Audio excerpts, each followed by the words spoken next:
বাংলাদেশ জাতীয়তাবাদী দলের খোকন, ভারত ধন্যবাদ। খোকন, ধন্যবাদ। Thank you. বসো। খোকন, নেতা বসো। তারেক রহমান। ধন্যবাদ খোকন। বিসমিল্লাহির রহমানির রহিম। আহ, আজকের বিসমিল্লাহির রহমানির রহিম। আজকের এই কর্মশালায় উপস্থিত কুষ্টিয়া, চুয়াডাঙ্গা, মেহেরপুর এবং মাগুরা জেলা থেকে আগত বিএনপি সহ এবং সকল অঙ্গ সহযোগী সংগঠনের নেতৃবৃন্দ এবং মঞ্চে উপস্থিত নেতৃবৃন্দ এবং উপস্থিত প্রশিক্ষকবৃন্দ, আসসালামু আলাইকুম। প্রিয় সহকর্মীবৃন্দ, আজকে আমরা এখানে আহ, সারাদিন আলোচনা করেছি।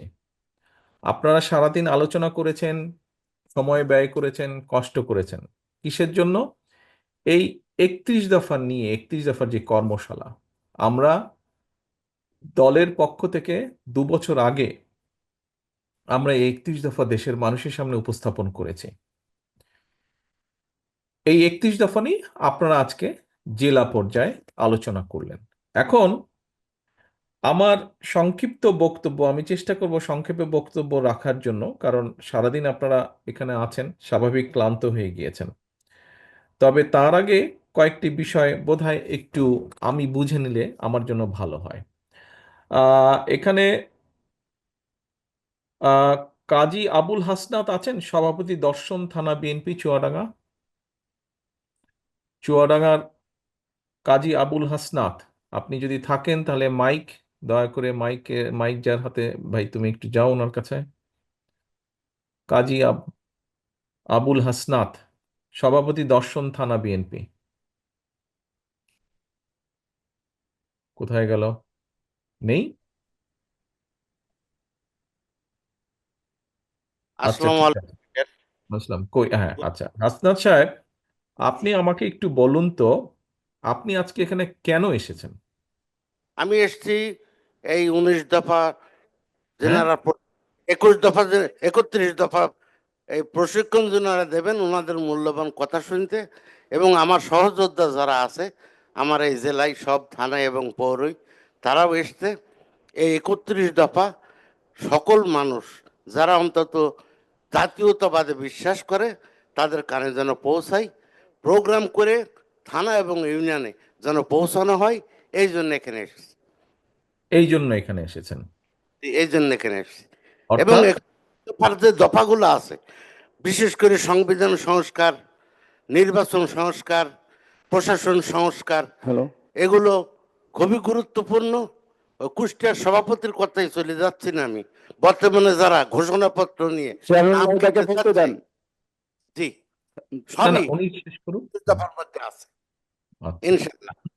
21 না 31, আপনি 21 বলছেন, হ্যাঁ, তো 31। একটু তড়বড় হয়ে যাচ্ছে আপনার সামনে তো। বসেন। কোনো আর আমি অসুবিধা আচ্ছা, এখন বলতে দেন, নভেম্বর থেকেই চেয়ারম্যান সাহেবকে বলতে দেন। রহমানের সাথে আছি অদ্যাবধি, নেই। ইনশাল্লাহ কোন ওই ঠিক আছে, হাসনাত সাহেব বসেন। আচ্ছা, আপনি কেন এসেছেন আপনি সংক্ষেপে আপনার বক্তব্য থেকে বুঝলাম। আচ্ছা, এবার তাহলে একটু আহ, মাগুরা জেলা থেকে মাগুরা জেলা থেকে শাহেদ হোসেন টগর, সাধারণ সম্পাদক, আইনজীবী সমিতি। টগর আছেন? টগর, আপনার কাছে আমার একটা প্রশ্ন। এই অনুষ্ঠানের কি কোনো দরকার ছিল? কারণ আমরা তো কেন্দ্র থেকে আপনাদেরকে যদি লিফলেট পাঠিয়ে দিতাম তাহলেই হতো, কিন্তু আজকে যে এই যে 6-7 ঘন্টা যে আপনারা থাকলেন অনুষ্ঠানে, এই অনুষ্ঠান, আপনি দাঁড়ান, দৌড়াদৌড়ি করতে পারেন, আপনি যেখানে আছেন ওখানেই থাকেন, হ্যাঁ, আমরা সকলে দেখতে পাচ্ছি আপনাকে, ওখানেই থাকেন। তো এই অনুষ্ঠানের কি কোনো দরকার ছিল? যেভাবে আমরা আজকে অনুষ্ঠানটা কম বেশি চেষ্টা করেছি করার জন্য, কি দরকার ছিল বলেন তো? মাইকটা একটু কাছে নিন, শুনতে পাচ্ছি না, অনেক দূরে তো আমি। ধন্যবাদ এবং কৃতজ্ঞতা জানাচ্ছি মাননীয় চেয়ারম্যান মহোদয়। অবশ্যই দরকার ছিল যে কেন? আপনার এবং আমার এই দলের দর্শন, যে আমরা যদি জনগণ আমাদেরকে রাষ্ট্রীয় ক্ষমতায় রাষ্ট্র পরিচালনার সুযোগ প্রদান করেন, তাহলে আপনার যে 31 দফা 13 জুলাই 23 তারিখ 30 তারিখে আপনার নেতৃত্বে কেন্দ্রীয় বিএনপি এবং আমাদের দল যে 31 দফা প্রণয়ন করেছেন, এটা জনগণের মাঝে তুলে ধরা এবং আমাদের যে পরিকল্পনা আমরা কি করলে আমাদের যে অতীত, আমরা মানুষকে ক্ষমাশীল, আপনার যেরকম নির্দেশনা, আপনার যে উদারতা, যে আমরা মানুষকে ক্ষমা করে দিয়েছি, এবং আমরা সামনের দিকে আমরা যদি ক্ষমা, আমাদের দায়িত্ব আমাকে আপনারা আমাকে টানাটানি করেন না, বিষয়টা আমি না, বিষয়টা হচ্ছে দল।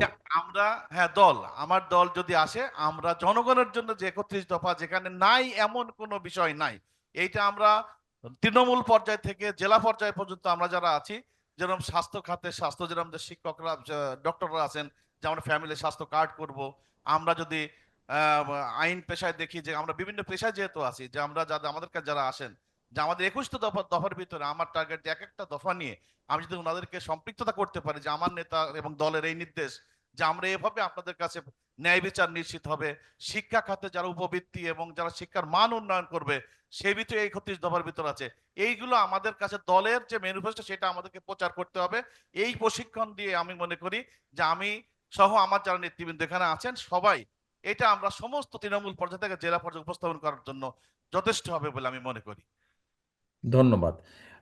টগর যেই কথাটা বলেছেন নেতৃবৃন্দ, আপনারা কি কম বেশি একমত তার সাথে? এখানে জি জি। চারজন আছে, আপনারা কি মনে করেন টগর ঠিক বলেছে? ঠিক আছে, ধন্যবাদ। ধন্যবাদ আপনাদের সকলে। টগর, বসেন আপনি। ধন্যবাদ। আচ্ছা, এখন মেহেরপুর থেকে গাংনী উপজেলা সভাপতি রেজাউল হক, মোহাম্মদ রেজাউল হক আছেন কি? জি।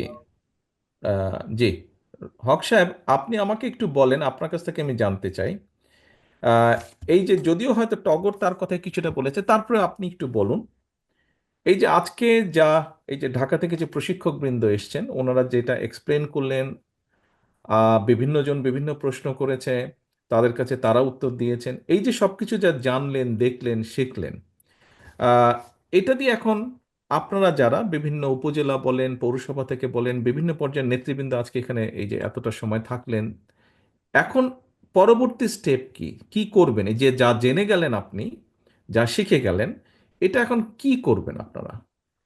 মাননীয় নেতা, আপনাকে ধন্যবাদ। কথা বলার সুযোগ আগে চেষ্টা করেছিলাম, কথা বলার সুযোগ হয় নাই। তো আপনি বলছেন আজকে 31 দফার আলোকে আমরা যে যে লিফলেট পেয়েছে, লিফলেট বিতরণ কাজ আমাদের প্রায় অর্ধলক্ষাধিক লিফলেট বিতরণ কাজটা অলরেডি জাভেদ মাসুদ মিল্টনের নেতৃত্বে আমরা কিন্তু অলরেডি সম্পন্ন করে ফেলেছি, এবং কাজটা চলমান। এর মধ্যে দল পুনর্গঠনের কাজটাও চলছে, এর পাশাপাশি এই কাজটা আমরা চালিয়ে নিয়ে যাচ্ছি। আমরা আজকে এখানে এসে, মানে ওটা দফাগুলি আছে, কিন্তু দফাগুলির বিশদ ব্যাখ্যা তো আমাদের কাছে নাই। এগুলি প্রশিক্ষক মহোদয় আমাদের কাছে যেভাবে বুঝ দিলেন, আমাদের বুঝের ঘাটতিটা দূর হয়ে গেল। আমরা আলাপ আলোচনার মাধ্যমে আমরা আরো বেশি আমাদের জ্ঞানটা সম্প্রসারিত হলো। আমাদের যার অধস্তন আছে বা স্বল্প শিক্ষিত মানুষ আছে, অর্ধ শিক্ষিত মানুষ আছে, তাদের কাছে যাতে বুঝটা পৌঁছাতে পারি, আজকের প্রশিক্ষণ থেকে আমরা উপকৃত হলাম। এই এই যে প্রশিক্ষণ লব্ধ জ্ঞান, যে অর্জনটাকে আমরা বিতরণ করবো আমার অধস্তন এলাকায়। আচ্ছা, তাহলে এই কাজগুলো করবেন। তাহলে উপস্থিত সকল নেতৃবৃন্দ, আমরা মাত্র যেই কথাগুলো শুনলাম হক সাহেবের কাছে, যেই কথাগুলো আমরা শুনলাম, আপনারা কি মনে করেন এই কাজগুলো আপনাদের পক্ষে করা সম্ভব এবং এই কাজগুলো করা প্রয়োজন? সকলে, তাহলে তাহলে হক সাহেব যেটি করতে চাইছেন বা উনি যেটা বলছেন করা প্রয়োজন, আপনারা কি করবেন আমরা ধরে নিতে পারি কেন্দ্র থেকে? আচ্ছা, ধন্যবাদ। ধন্যবাদ। জি, হক সাহেব বসুন আপনি দয়া করে। ওয়াহিদ, মাইকটা নিয়ে আসো। হ্যাঁ। ধন্যবাদ হক সাহেব। এবার আমি একটু আবার মাগুরাতে যাব। মাগুরাতে আছেন আহ, সাবিনা ইয়াসমিন মেরি, যুগ্ম সাধারণ সম্পাদক, মহিলা দল।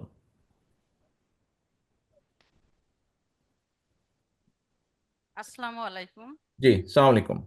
বোন, আপনি একটু আমাকে বলেন যে এই যে এতক্ষণ আপনারা যে আলোচনা করলেন, বিভিন্ন জন কথা বলেছে 31 দফার আলোকে, এই বিষয়গুলো মানুষের কাছে যে পৌঁছে দেবেন, এটা কেন পৌঁছে দেওয়া প্রয়োজন বলে আপনি মনে করেন? এটা তো আমরা আমাদের দলের ব্যাপার, আমরা দলের একটা 31 দফা দিয়েছি, দলীয় নেতাকর্মীদেরকে আমরা জানালাম যে ভাই, আমরা অনেক কাঠ খড় পুড়িয়ে অনেক সময় নষ্ট করে মাথা ঘামিয়ে আমরা এই 31 দফা তৈরি করেছি, কাজেই আপনারা যেহেতু দলের নেতাকর্মী, আপনাদেরকে আমরা জানালাম একলা। কিন্তু এটা যে মানুষের কাছে পৌঁছে দেবার কথা এসেছে, কেন করবেন? এটা কি দরকার? এটা মানুষের কাছে রুট লেভেলে যে পৌঁছে দেওয়ার উদ্দেশ্যই যে আমাদের বিএনপিকে সামনে এগিয়ে নিয়ে আসতে হবে এবং ধানের শীষে যাতে ভোট আসে সেই জন্য আমরা যাই এটার তাদেরকে সাথে এক বোঝাবো। মিনিট, এটার সাথে এই ধানের শীষের ভোটের কি সম্পর্ক এই 31 দফার সাথে রে ভাই? না, 31 দফার যে মানে যে উদ্দেশ্যটা সেটা হচ্ছে আমার রুট লেভেলে যে তাদেরকে বোঝাইতে হবে যে কি। বুঝলো তারা বুঝে তাদের লাভটা কি? বুঝলো, ঠিক আছে, বুঝলো, খুব আপনি বললেন টললেন, তারাও বুঝলো, লাভ কি তাদের? তারা বুঝলে কি যায় আসে তাদের? দেশ এবং জনগণের স্বার্থে তাদেরকে বোঝাইতে হবে। জনগণের কি সবাই তো স্বার্থ ভোট এখানে? দেবে, সবাই ভোট দেবে, এই জন্য দেশ। ভোট তো পরে ভাই, ভোট তো পরে দিবে জনগণ, আগে তো জনগণের স্বার্থ থাকতে হবে, তারপরে তো ভোট দিবে, নাহলে কেন ভোট দিবে? সবার স্বার্থের জন্যই যে আগে বোঝাইতে হবে যে আমাদের মাঝে এসে সে কি কারণে আমাদেরকে আমাদের মাঝে আসবেন এবং বিএনপিকে এগিয়ে নিয়ে যেতে যেতে হবে, এই জন্যই। মানে জনগণের কি কোনো স্বার্থ আছে 31 দফার মধ্যে? 31 দফা বাস্তবায়ন করলে জনগণের লাভ হবে না ক্ষতি হবে? জনগণের লাভ হবে। লাভ হবে। লাভ শিওর? হবে। আপনি শিওর? জনগণ, বিএনপি ক্ষমতায় আসলে অবশ্যই জনগণ লাভ লাভ হবে। না না, বিএনপি ক্ষমতায় আসলে তো ঠিক আছে, না আপনি সরকারকে না আসলে তো আপনি 31 একত্রিশ দফা দফা করতে হবে। বাস্তবায়ন, 31 দফা যদি বাস্তবায়ন করতে পারি তাহলে জনগণের লাভ হবে। লাভ হবে। আচ্ছা, লাভ হবে। আমাদের এই বোনের সাথে আপনারা কেউ কি দ্বিমত পোষণ করেন? উনি যেটা বললো 31 দফা বাস্তবায়ন করলে জনগণের লাভ হবে, কেউ দ্বিমত পোষণ করেন? কে কে দ্বিমত পোষণ করেন হাত তুলেন তো ভাই। দ্বিমত পোষণ করেন কে কে? কেউ হাত তুলছে না। আচ্ছা, একমত পোষণ করেন কে কে? সকলে আপনারা একমত পোষণ। ধন্যবাদ, ধন্যবাদ, সকলে হাত নেওয়া। বোন বসেন আপনি। প্রিয় সহকর্মীবৃন্দ, আপনাদের ভিতর থেকে কয়েকজনের কাছ থেকে কয়েকটি বিষয় আমি জানতে চেয়েছি।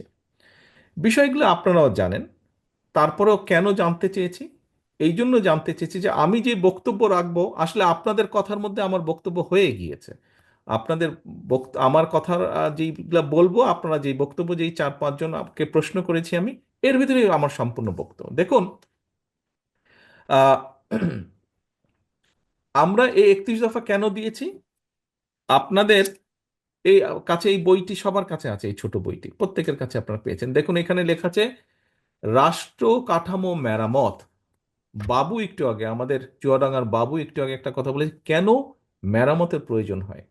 একটি বিষয় মেরামতের তখনই প্রয়োজন হয় যখন জিনিসটি ভেঙে যায়, জিনিসটির মধ্যে গাফিলতি, জিনিসটির মধ্যে কোনো সমস্যা আছে, তখনই এটিকে মেরামত করতে হয়। ইয়েস, গত 15 বছরে যারা অস্ত্রের জোরে ক্ষমতা দখল করে রেখেছিল, যারা জনগণের অভ্যুত্থানের কারণে 5 তারিখে পালিয়ে গিয়েছে এই দেশ থেকে, তারা দেশটাকে ভেঙে চুরে দিয়েছে। আপনি শিক্ষা ব্যবস্থা নিয়ে আপনারা আলোচনা করেছেন, কেন আলোচনা করেছেন? বিকজ আপনারা দেখছেন শিক্ষা ব্যবস্থার কি অবস্থা। আপনারা কৃষি নিয়ে আলোচনা করেছেন, দেখছেন কৃষির কি অবস্থা। আপনারা স্বাস্থ্য নিয়ে আলাপ করছেন, দেখছেন স্বাস্থ্যের কি অবস্থা। সব ভেঙে চুরে গুড়িয়ে দিয়েছে, নষ্ট করে দিয়েছে। এখন এগুলো আমাদেরকে রাষ্ট্র মেরামত করতে হবে। এখানে আরেকজন বক্তা, খুব সম্ভব আমাদের আমাদের আমাদের কুষ্টিয়ার আহ্বায়ক সাহেব বোধহয় বলেছেন যে এই যে সংস্কার প্রস্তাব এখন অনেকেই দিচ্ছে, অনেকেই বলছে, যারা যারা এই বর্তমানে গত 2 মাস 3 মাস 6 মাস এর ভিতরে যারা সংস্কারের কথা বলেছেন, তাদের প্রত্যেকটি মানুষকে, প্রত্যেকটি সংগঠনকে আমি এবং আমি মনে করি আমাদের সকলের ধন্যবাদ দেওয়া উচিত। কেন দেওয়া উচিত? বিএনপির বাইরে যারা বলছেন বা আমাদের সাথে যারা আন্দোলন করেছে, সেই দলগুলোর বাইরে যে সকল ব্যক্তি বা সংগঠন, এমন সরকারও এই যে অন্তর্বর্তীকালীন সংস্কারের কথা বলছে, প্রত্যেককে আমাদের ধন্যবাদ দেওয়া উচিত। কারণ এই সংস্কারের কথা আমরা 2 বছর আগে বলেছি। তারও আগে 2017 সালে দেশনেত্রী খালেদা জিয়া ভিশন 2030-তে বলেছেন। অর্থাৎ বিএনপি যে প্রকৃতভাবেই দেশ এবং দেশের মানুষকে নিয়ে ভাবে, প্রতিবার বিএনপি সেটা প্রমাণ করেছে।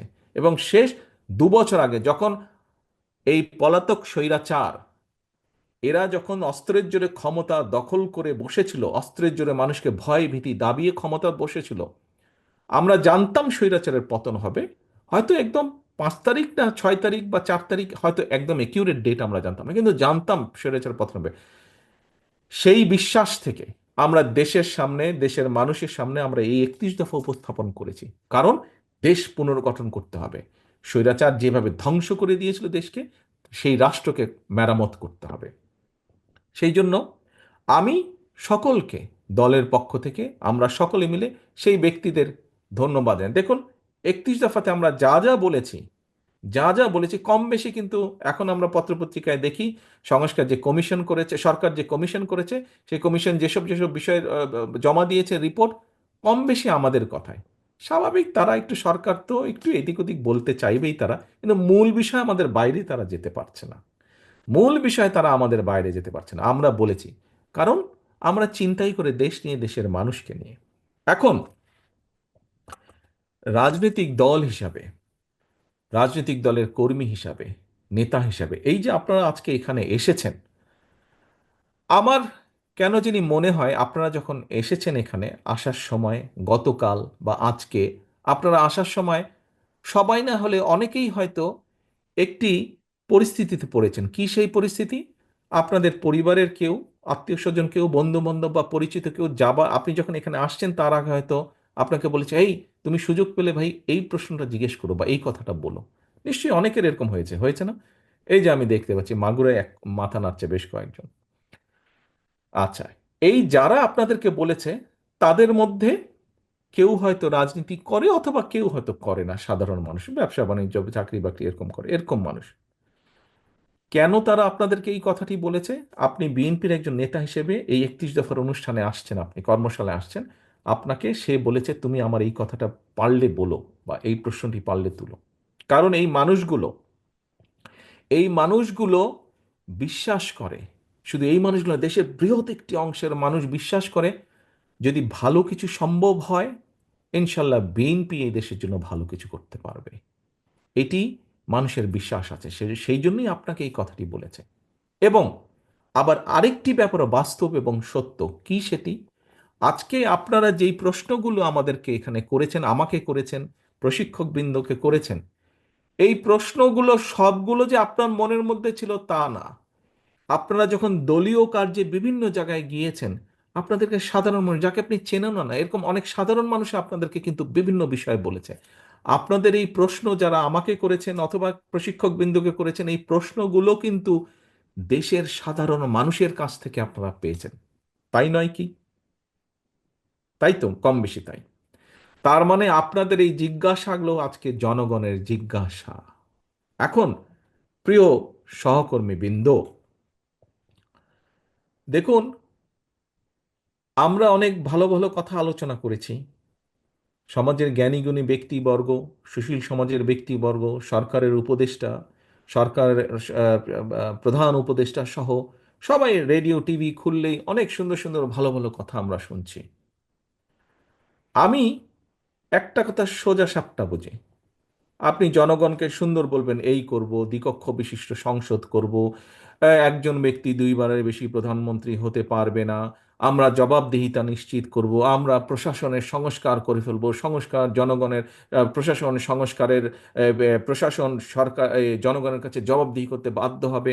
এরকম ভালো ভালো কথা শুনবে সবাই, জনগণ শুনবে। আপনি বলবেন বড় বড় গোল টেবিল হবে, বড় বড় দামি দামি জায়গায় গোল টেবিল হবে, সব এগুলো হবে। দিন শেষে তো পাবলিক জিজ্ঞেস করবে, বুঝলাম সব কথা, তুমি আমার দ্রব্যমূল্যের কি করবা? দিন শেষে পাবলিক আপনাকে জিজ্ঞেস করবে, ভোট তো চাইবা, কিন্তু ভোট পাবার পরে তুমি আমার শিক্ষা ব্যবস্থা কি করবা, স্বাস্থ্যের কি করবা? বুঝলাম ওই স্বৈরাচার গণতন্ত্র ধ্বংস করেছে, সব লুটপাট করে নিয়ে গিয়েছে, কিন্তু তুমি আমার কর্মসংস্থানের কি করবা, আমার বেকার সন্তান বা বেকার ভাইয়ের কর্মসংস্থানের কি করবা? এই কথাগুলো আসবে, আসবে না? জনগণ জানতে চাইবে না? এখন প্রিয় সহকর্মীবৃন্দ, আমাদেরকে সেইটাতে মনোযোগী হতে হবে। আমাদেরকে, হ্যাঁ, আমাদের পরিকল্পনা থাকবে, আমরা যেগুলা প্রয়োজন কথা সেগুলো আমরা বলবো এবং সেগুলো আমরা বাস্তবায়নও করব। কারণ আমাদের বক্তব্যগুলো, দ্বিকক্ষ বলেন, বিভিন্ন সংস্কার বলেন, আমাদেরকে এগুলা বাস্তবায়ন করতে হবে। কারণ আমরা কমিট করছি, প্রতিজ্ঞা করছি জনগণের সামনে। কিন্তু একই সাথে জনগণের যে চাহিদাগুলো, জনগণের যে আশা, জনগণের যে প্রত্যাশা, জনগণের যে চাওয়া, এইগুলো আমাদেরকে অ্যাড্রেস করতে হবে, যে কোনো মূল্যে এই সমস্যার সমাধানগুলো করতে হবে। এই যে আপনারা কৃষি নিয়ে কথা বলেছেন, আপনারা স্বাস্থ্য নিয়ে কথা বলেছেন, জিজ্ঞাসা করেছেন, আপনারা শিক্ষা নিয়ে, প্রাইমারি শিক্ষা নিয়ে কথা বলেছেন, কেন করেছেন? জনগণের দাবি হচ্ছে এগুলা। দ্রব্য মূল্য নিয়ে কথা বলেছেন আপনারা, কেন বলেছেন? জনগণের দাবি এইগুলা। এবং প্রিয় সহকর্মীবৃন্দ, আমার গত প্রায় 35 বছরের রাজনীতিতে আমার একটি অভিজ্ঞতা হয়েছে, সেই অভিজ্ঞতাটাই আপনাদের সামনে আমি তুলে ধরতে চাই। আমি মনে করি বিগত 15-16 বছর ধরে আমি বাধ্য হয়ে বিদেশে আছি, এই দেশে আছি। এই দেশে থাকার ফলে যেই অভিজ্ঞতা আমার হয়েছে, সেই অভিজ্ঞতার আলোকেও আমি আপনাদের সামনে তুলে ধরতে চাই। কি সেটি? আমরা যত যাই করি, আমরা যদি দেশে সমাজে জবাবদিহিতা, নির্বাচনী ব্যবস্থাকে যদি আমরা তৈরি করতে না পারি, কোনোভাবেই আমরা কোনো সমস্যার সমাধান করতে পারবো না। সেটি জাতীয় পর্যায়ের নির্বাচন হোক, সেটি লোকাল পর্যায়ে নির্বাচন হোক, সেটি কোনো প্রতিষ্ঠানের যেখানে যেখানে নির্বাচনের বিধান আছে, আমরা যদি নির্বাচনী ব্যবস্থা সামগ্রিকভাবে সমগ্র বাংলাদেশে গড়ে তুলতে না পারি, অর্থাৎ একটি নির্দিষ্ট সময় পরে পরে যত ঝড় তুফান বন্যা বৃষ্টি যাই হোক না কেন, নির্বাচন হতেই হবে। নির্বাচন হতে হবে, এর কোনো বিকল্প নেই। এটি হতে হবে, এই ব্যবস্থাকে নিশ্চিত করতে হবে, এই ব্যবস্থাটাকে টেনে আমাদের নিয়ে যেতেই হবে, চালাতে হবেই আমাদের, কোনো কম্প্রোমাইজ নেই। নির্বাচন হতে হবে, যেখানে জনগণ ভোটার, সেখানে জনগণকে নির্দ্বিধা নির্বিঘ্নে শান্তিপূর্ণভাবে ভোটের ব্যবস্থা থাকতে হবে। আপনাদেরকে একটি ছোট্ট ঘটনা দিয়ে আমি আরো পরিষ্কারভাবে বোঝানোর চেষ্টা করি। এই 4-5 দিন আগের ঘটনা। আমি বসে, ম্যাডাম সহ, আমরা পরিবারের সহ বসে টেলিভিশনে বাংলাদেশের খবর দেখছিলাম। হঠাৎ করে একটি চ্যানেলে একটি খবর দেখলাম যমুনা টিভিতে, যে যমুনা টিভি ঢাকা দক্ষিণের 39 নম্বর ওয়ার্ডের একটি খবর দেখাচ্ছে যে সেখানে বাসিন্দারা আটকে গেছে বহু দিন যাবৎ পানিতে আটকে গেছে, চলাচল করতে পারে না, পানি বন্ধ হয়ে গেছে, অনেকে ঘরে ঢুকতে পারে না, বিভিন্ন সমস্যা। জায়গায় যদি পানি জমে যায়, বেশ একটা জায়গায়, এলাকার মানুষরা। তো দক্ষিণে যেহেতু আমাদের ইশরাক মেয়র প্রার্থী ছিল, তখন বাংলাদেশ সময় প্রায় 3:30, রাত 3:30টার মতন বাজে। আমি তার মধ্যে ইশরাককে ফোন দিলাম, কারণ সকালবেলা যদি আমি আবার ভুলে যাই, ইশরাককে আমি ফোন দিলাম। আমি বললাম যে, ইশরাক, এরকম একটা নিউজ দেখলাম, তো তুমি কালকে একটু যাও, যে বিষয়টা দেখো কি করা যায়, সমস্যার সমাধান করা যায়। ইশরাক পরের দিন গিয়েছে। এখন সহকর্মীবৃন্দ, এই ঘটনাটি বলার একটি লক্ষ্য বা উদ্দেশ্য আছে। দেখুন, এই মুহূর্তে আমরা জানি যে ঢাকা শহরে বা যেখানেই হোক, যদি প্রকৃত জনপ্রতিনিধি থাকতো, প্রকৃত ওয়ার্ড কমিশনার থাকতো, প্রকৃত মেয়র থাকতো, যারা আসলেই জনগণের ভোটে নির্বাচিত, তাহলে আমাকে কিন্তু ফোন করার দরকার হতো না।